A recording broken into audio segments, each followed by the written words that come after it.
Bienvenue dans le débat sur France 24, le 14e jour de guerre en Ukraine. Kiev accuse l'armée russe d'entraver les tentatives d'évacuation des civils. À Mariupol, la municipalité accuse les Russes d'avoir bombardé un hôpital pour enfants et évoque des destructions colossales. 17 adultes auraient été blessés selon les autorités locales. Cette guerre en Ukraine, c'est aussi une guerre de l'information. En Russie, les principales agences de presse, RIA, Novosti ou encore Interfax et TASS, citent des sources anonymes accusant que l'attaque russe a empêché le développement d'une bombe nucléaire par les Ukrainiens. La communication officielle russe s'adapte, elle se réinvente. D'anciennes accusations qui concernent la conception d'armes biologiques en Ukraine sont réactivées. Moscou a aussi adopté une loi punissant de prison les auteurs de fausses informations sur l'armée. Une loi qui a poussé les derniers médias indépendants à se dissoudre et à renoncer à leur couverture de la guerre en Ukraine. Alors la Russie est-elle en train de gagner cette fameuse guerre de l'information? Comment Poutine justifie-t-il cette guerre en Ukraine, appelée opération militaire spéciale en Russie? Quel est le niveau de censure et de répression alors que le pays vient de réviser le code pénal sur la presse? Enfin, comment finalement les Russes réagissent-ils? On en débat avec mes invités. J'ai le plaisir d'avoir à mes côtés Jean-Louis Gergorin. Bonsoir. Vous êtes enseignant à Sciences Po, également auteur de Cyber, la guerre permanente, et c'est aux éditions du CERF. Bienvenue dans le débat. Alors, en face de vous, Antoine Fesneau, journaliste France 24, qui va nous faire un topo justement sur les fake news russes. Et puis nous avons donc en direct de Moscou, Sergueï Buntman. Bonsoir à vous. Rédacteur en chef adjoint de l'Écho de Moscou, une radio indépendante qui a été fermée la semaine dernière. Justement, vous nous en parlerez. Nous avons également Elena Servetaz. Bonsoir, journaliste. Vous êtes membre du Anti-War Committee of Russia, qui est un collectif d'exilés russes créé par Mikhail Khodorkovsky. Vous êtes également ancienne journaliste à RFI et à l'Écho de Moscou. Bienvenue à vous également. Avant de démarrer cette discussion, on va regarder un reportage, un sujet de Ambroise Boulet, notre confrère de France Télévisions. Vous allez voir, il évoque en fait cette lettre peinte en blanc que l'on retrouve notamment sur les chars russes, sur les véhicules militaires engagés dans cette guerre en Ukraine. C'est la lettre Z. Elle est devenue un emblème, un signe de ralliement des pro-russes. On regarde. Un Z blanc tracé d'un coup de pinceau sur ces chars et camions militaires russes. Un caractère devenu omniprésent sur le front ukrainien et désormais bien au-delà. Le Z s'arbore à présent dans ces rassemblements russes en faveur de l'intervention militaire. Ou dans des écoles qui filment ainsi leurs élèves sur fond de chants patriotiques.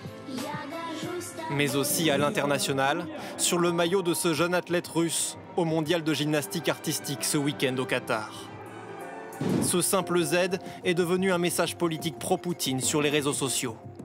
Cette députée russe, qui l'arbore à la télévision, dit l'avoir inscrit à l'encre indélébile pour soutenir ses soldats. Au travail, les gars, nous sommes avec vous pour toujours. Comme une nouvelle bannière russe en caractère latin. Sur les réseaux sociaux, le ministère de la Défense russe en a fait un slogan. Le Z de Zapabiedou, pour la victoire en français. Que signifie vraiment ce Z sur les chars? Aucune explication officielle. Mais selon certains experts, les lettres peintes sur les véhicules désigneraient les différentes origines géographiques des bataillons russes engagés. Z pourrait signifier Zapad ou Ouest en russe.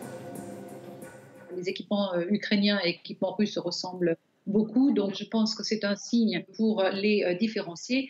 Vraisemblablement un simple symbole militaire en train de devenir un emblème du nationalisme russe. À Moscou, des opposants à la guerre ont découvert un Z tagué sur leur porte comme une menace. Côté ukrainien, ce Z évoque pour certains le nom du président Zelensky, l'ennemi désigné par le Kremlin. L'ambassadeur de l'Ukraine aux Nations Unies a répliqué hier ironiquement avec sa propre interprétation du Z russe. Z de Zveri, qui veut dire animaux. Une lettre qui symbolise désormais une armée en guerre. Et après le Z, vous allez écouter la porte-parole du ministère des Affaires étrangères russe et vous allez voir que là aussi, il y a de la propagande.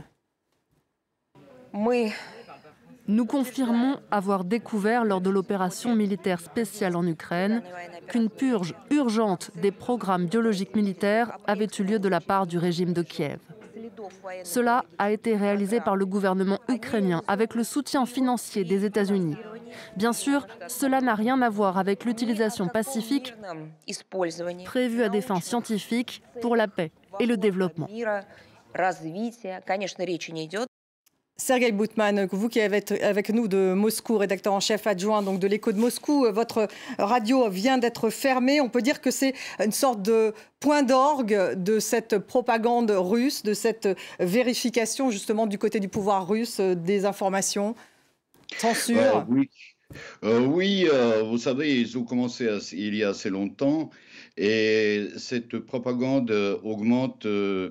Elle devient de plus en plus forte depuis 8 ans après la révolution en Ukraine, les événements en Ukraine. Mais maintenant, ça devient insupportable pour les médias, insupportable pour les journalistes, parce qu'il est interdit de faire notre travail, c'est-à-dire de citer des faits, de trouver des faits, trouver la vérité, si vous voulez, et des opinions, écouter des opinions de tout le monde, de tous les côtés. Et il y a aussi cette interdiction de se méfier des déclarations du côté russe, du gouvernement et du ministère de la Défense, et tout ce qui n'est pas ministère de la Défense ou bien discours du président, tout est faux. Donc, il est impossible de parler de ce conflit, de cette guerre très grande, dure pour les deux côtés aussi. Et il est impossible de faire notre profession. Donc, pour nous, le journalisme professionnel, le journalisme de qualité, ça presque n'existe plus. Sergueï Boutman, vous êtes d'ailleurs très courageux de participer à cette émission, je tiens à le souligner, puisqu'il y a donc cette loi du 4 mars qui punit de prison maintenant les auteurs de fausses informations. Et on peut dire que les Russes, le pouvoir russe vise large lorsqu'il évoque cette loi. Il vise large, mais ce que je dis maintenant, c'est un fait déclaré par le gouvernement russe qui nous a fermés. Quand je dis on nous a fermés, on ne nous laisse pas analyser les faits. Ça, c'est vrai, ce n'est pas un faux. Et qu'est-ce qu'on peut dire? Même eux, ils ne peuvent pas dire que c'est faux. Et qu'une autre radio très connue, comme, disons, haut-parleur de la propagande russe, occupe maintenant notre fréquence, c'est la radio Sputnik.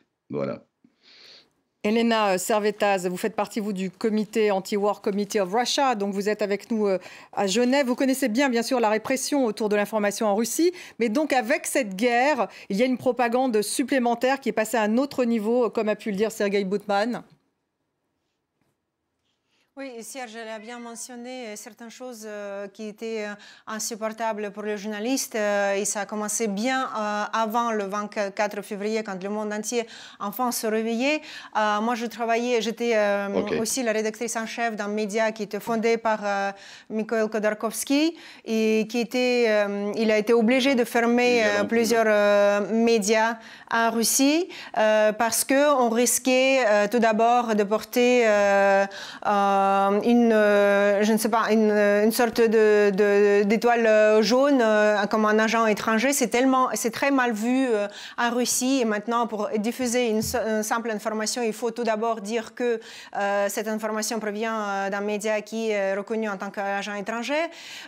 Et cette propagande, elle a pris énormément d'ampleur. Moi-même, il y a quelques années, j'étais une sorte de victime de cette propagande light. Par exemple, il prenait mon nom, donc il savait qu'à l'époque j'étais à Radio France Internationale, basée à Paris, et très peu de journalistes vont aller jusqu'à vérifier, à me trouver.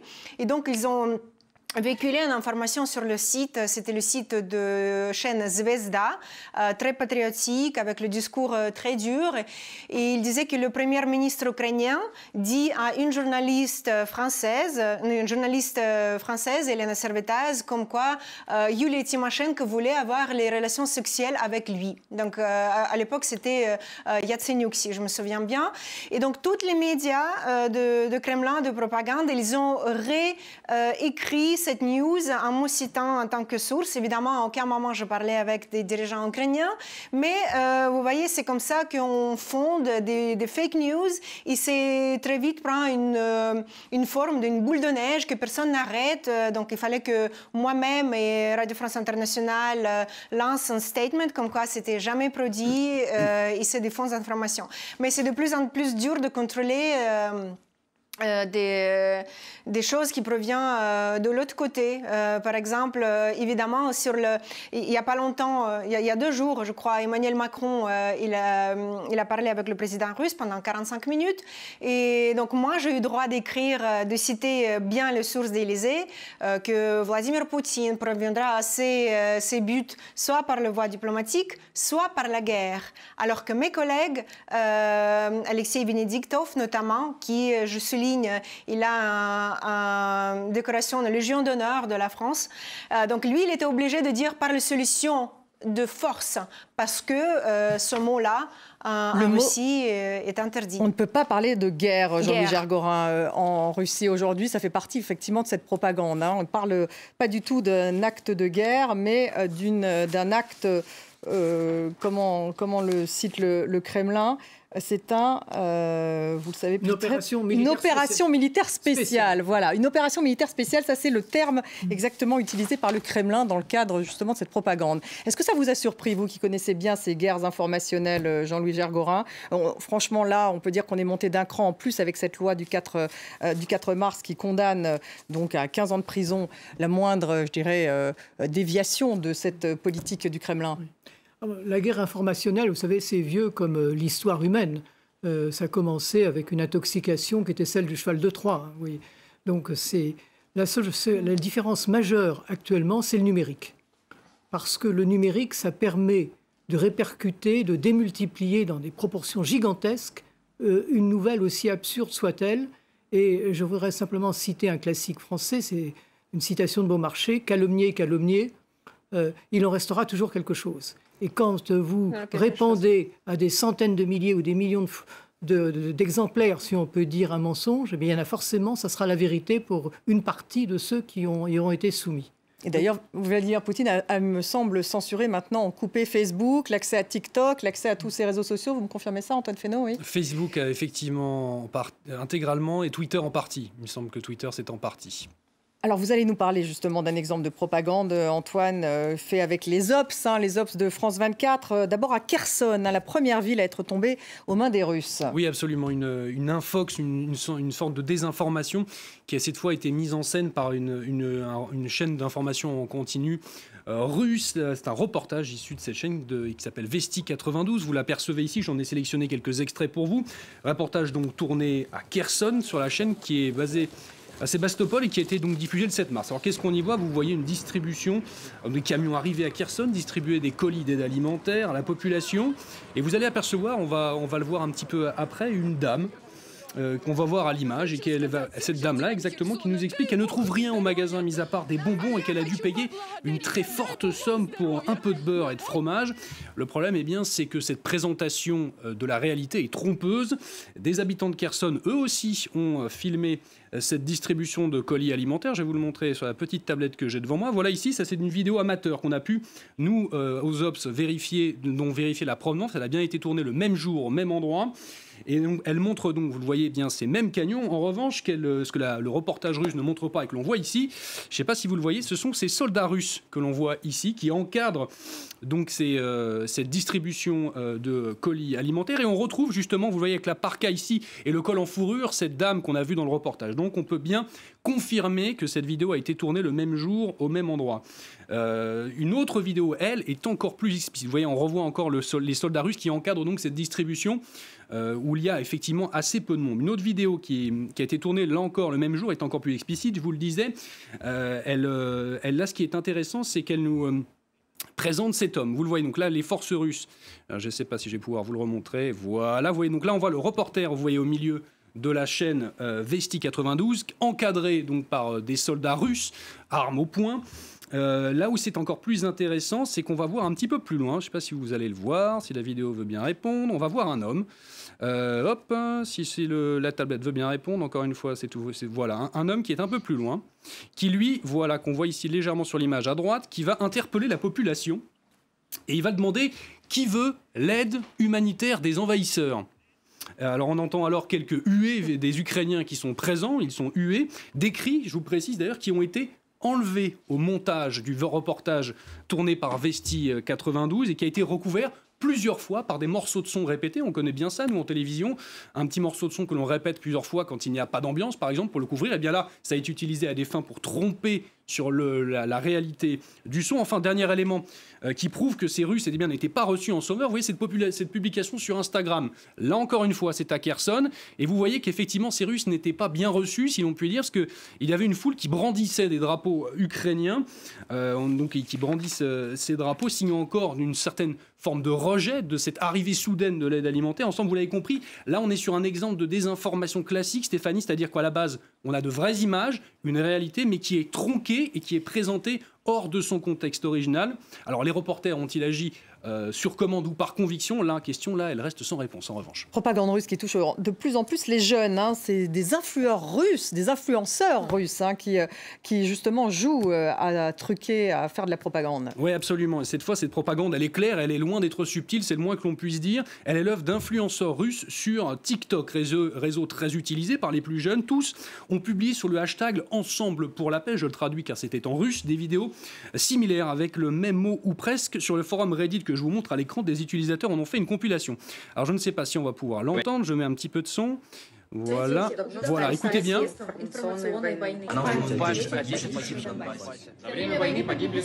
Vous entendez bien, ils répètent tous la même chose quasiment, à quelques phrases près, même si on ne parle pas le russe, on comprend très bien qu'ils répètent la même chose. Alors qu'est-ce qu'ils disent? Des phrases comme « Tout le monde accuse la Russie, mais ferme les yeux sur le Donbass, qui est sous les bombes depuis 8 ans. » Les utilisateurs de TikTok, d'ailleurs, même en Russie, d'ailleurs, ont rapidement repéré les similitudes et les vidéos ont été supprimées. Une autre vague de vidéos similaires a alors suivi. Avec le même ton, on y retrouve cette fois des phrases comme « En 2015, un mémorial baptisé La rue des Anges a été construit » ou encore « La Russie veut amener la paix ». Les vidéos aussi supprimé peu après face au flot de commentaires négatifs.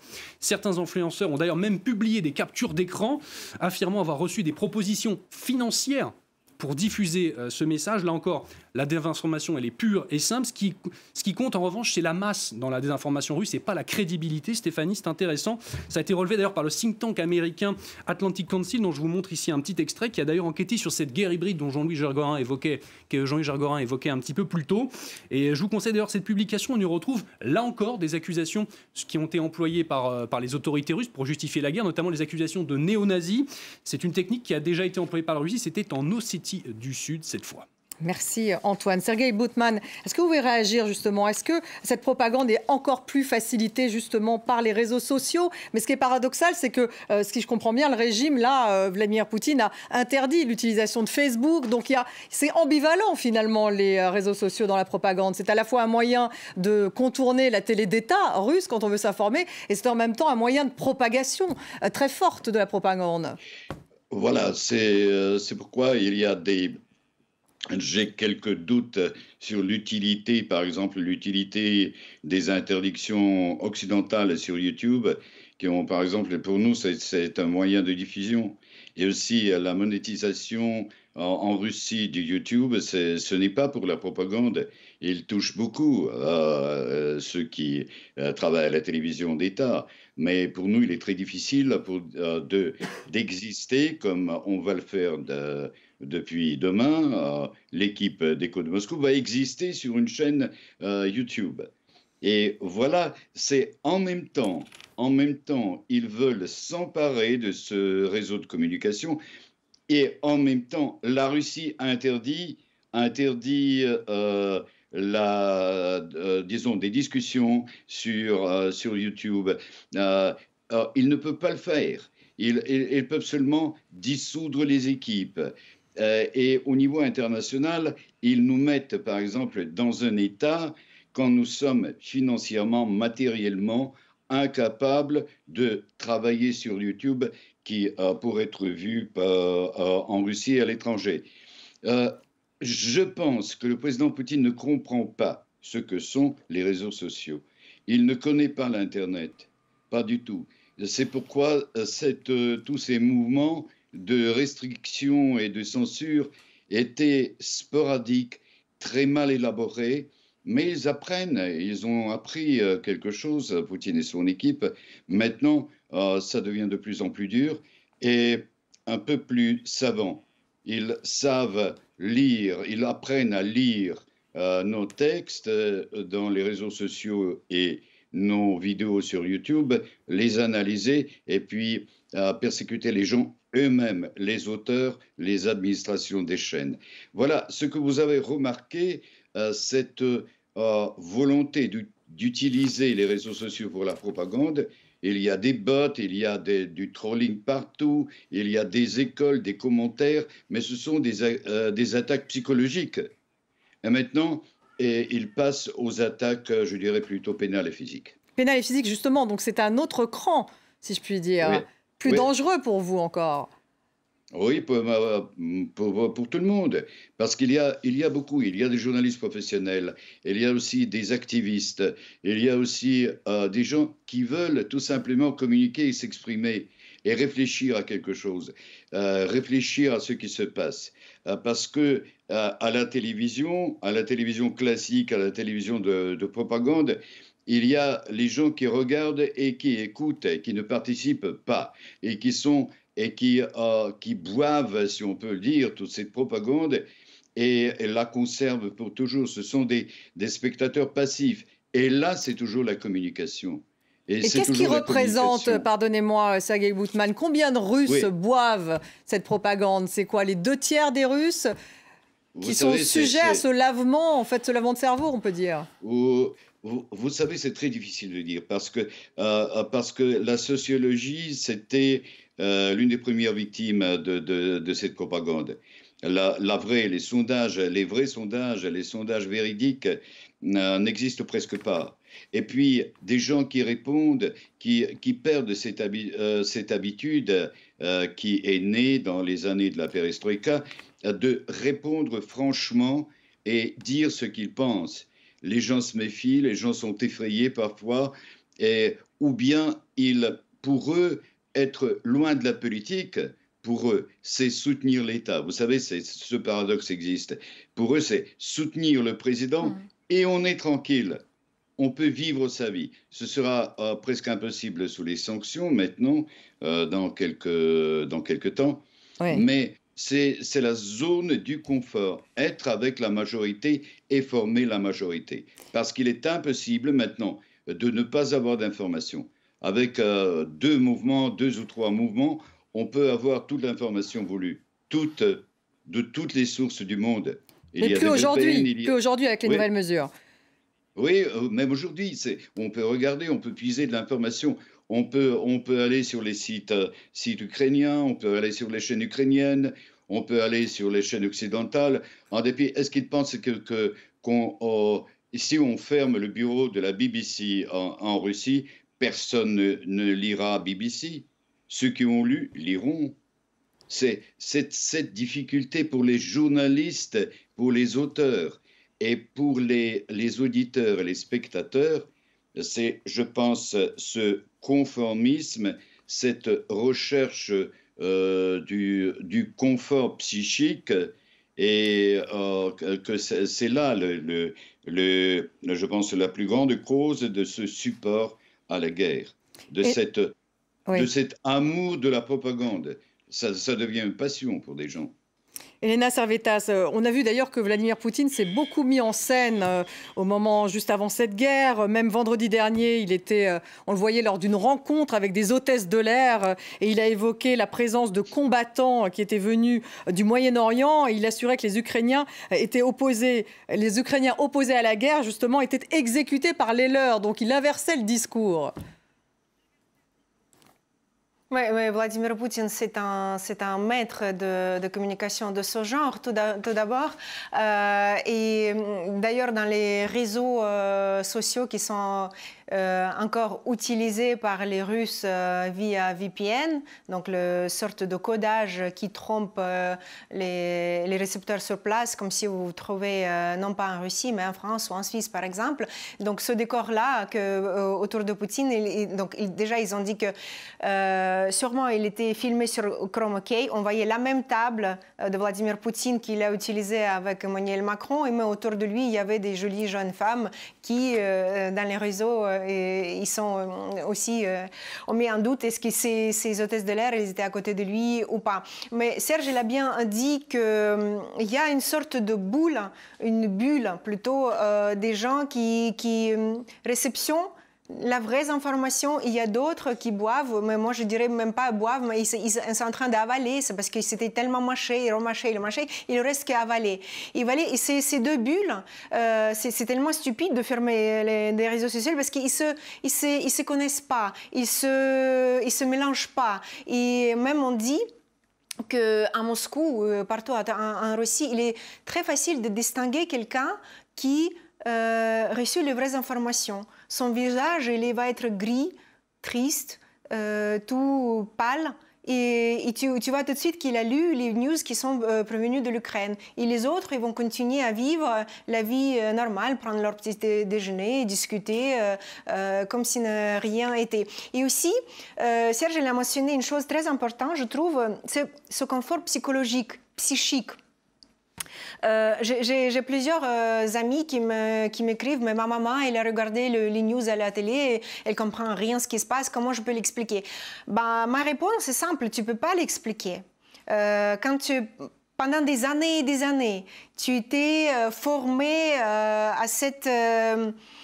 je ne sais pas, culture nationaliste, que pendant 8 ans on te dit qu'en Ukraine il y a des nazis, il faut purifier tout ça. Il est impossible tout d'un coup de dire à quelqu'un, mais c'est possible de dire, mais ça ne va jamais être votre récepteur. Il est très inconfortable de dire après, plus tard, que finalement, j'ai soutenu un régime qui était un régime nazi. D'ailleurs, Z, pour moi, c'est vous rajoutez NA et I à la fin, et c'est ce qu'on voit avec ce Z, un régime nazi. Vous voyez, dans le Yad Vashem, je ne sais pas si vous êtes allé en Israël, vous visitez ce musée.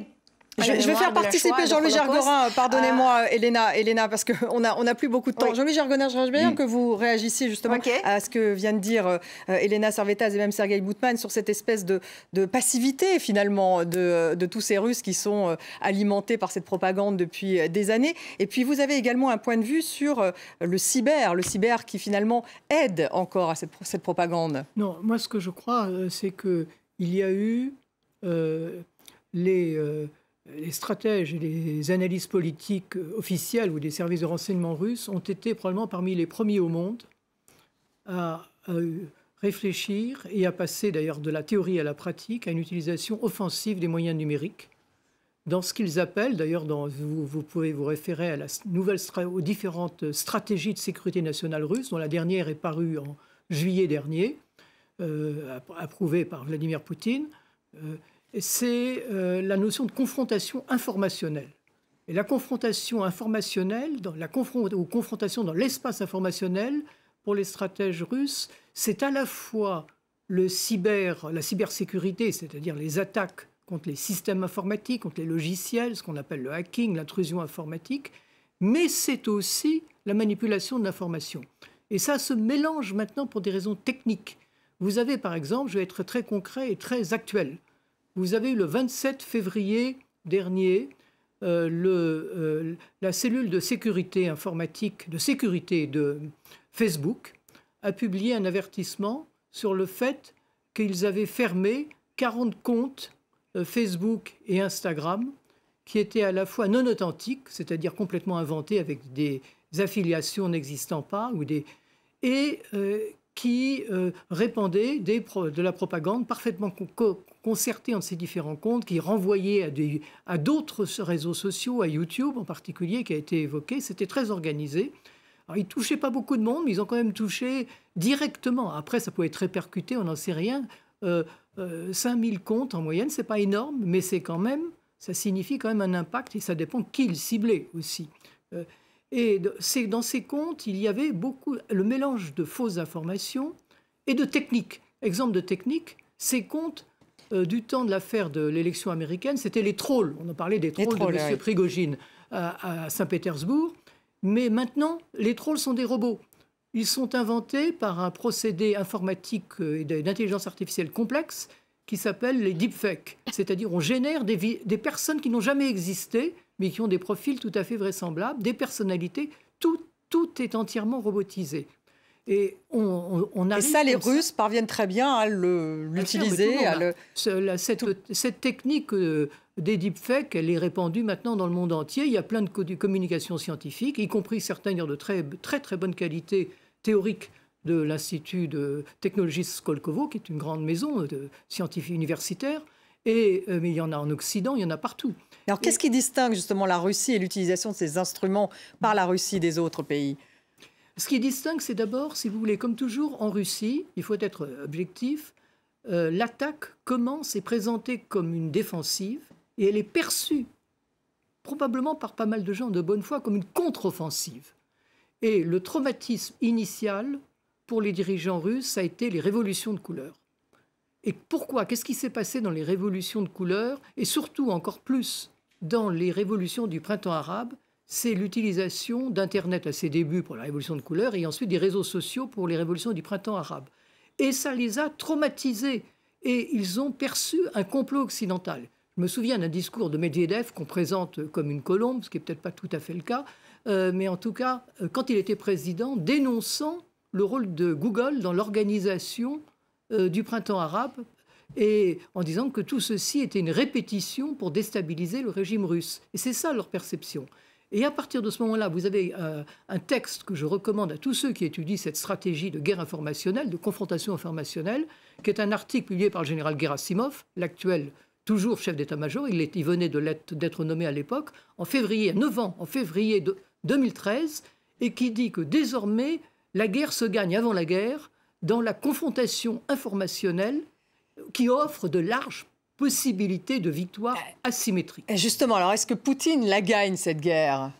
Antoine Fesneau. Pour rebondir sur ce que dit M. Gergorin, ce qui est tout à fait vrai, quand vous disiez de M. Gerasimov qui dit que la guerre se gagne avant, on a vu des exemples comme ça pour résumer la désinformation russe, elle se fait dans la masse. C'est-à-dire qu'elle n'a pas besoin d'être précise, elle est souvent grossière, d'ailleurs on la débusque assez facilement, mais elle se noie, si vous voulez, dans des vraies informations. Donc vous avez ce que vous voyez apparaître, la théorie du doute. Et pour rebondir sur ce que disait M. Gergorin, avant l'invasion de l'Ukraine qui a été décidée, on a vu apparaître d'une désinformation beaucoup plus brutale. Ce sont des faux attentats. On a pu repérer ça notamment dans le Donbass, où des séparatistes russes, sûrement soutenus par la Russie, mettaient en œuvre des faux véhicules incendiés, des faux cadavres à l'intérieur, et disaient « Regardez ce que les Ukrainiens ont fait, regardez, ils ont tiré sur ces gens pensant viser un général séparatiste. » En fait, c'est totalement faux. Ce sont des véhicules qui ont été issus de la casse, qui ont été incendiés. Donc voilà, la propagande, elle peut prendre différentes formes, et elle est surtout massive.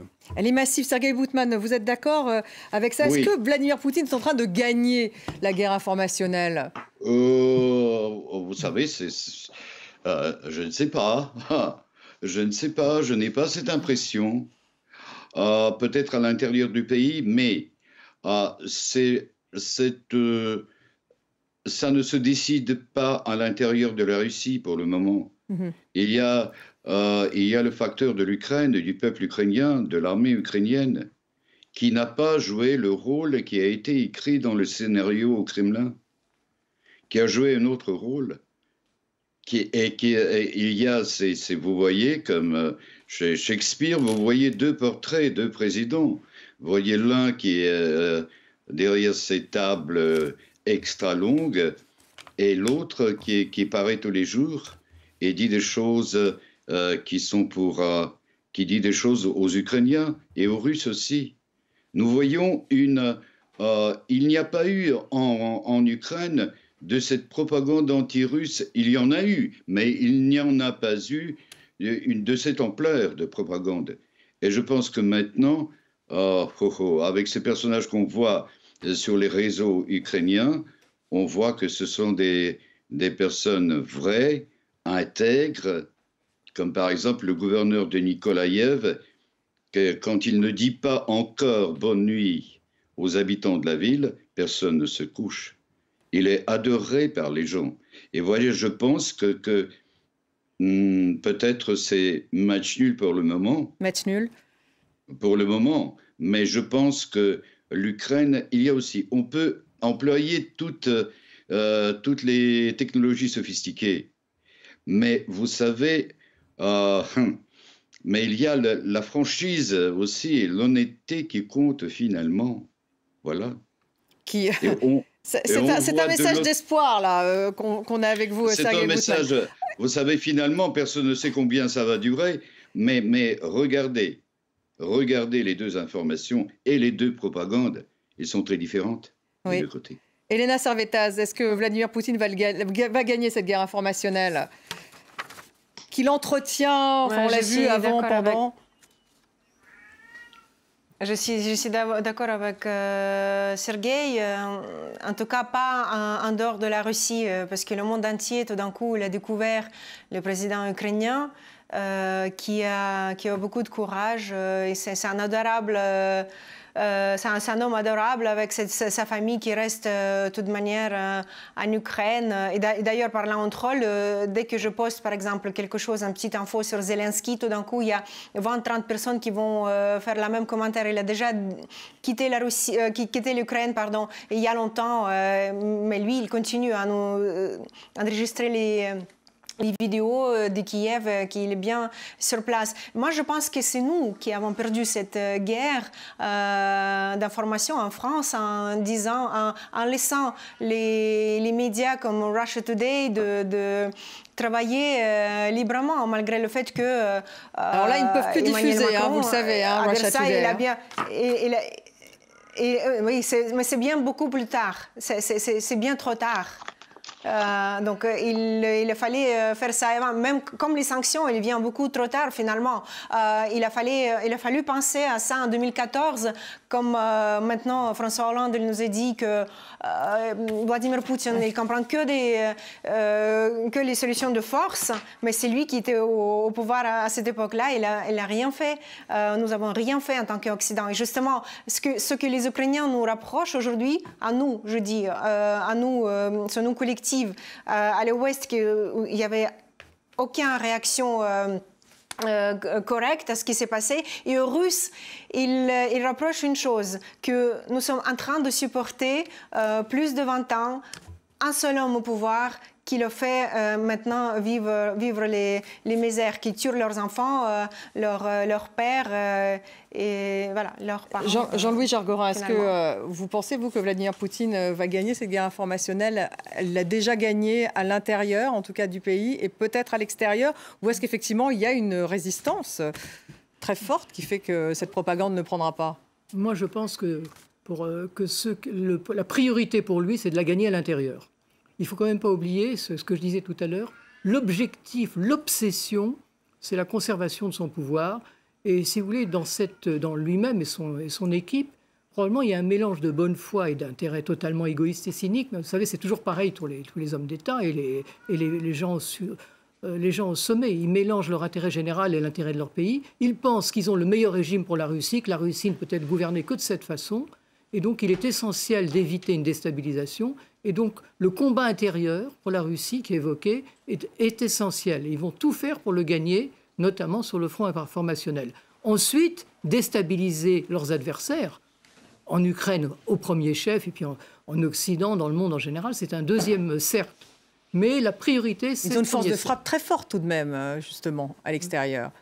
Ils ont une force de frappe très forte, mais en même temps, ils ne contrôlent pas. Ils ne peuvent pas censurer à l'extérieur comme ils le font à l'intérieur. Et entre parenthèses, je rejoins ce qui a été dit tout à l'heure par M. Buntemann.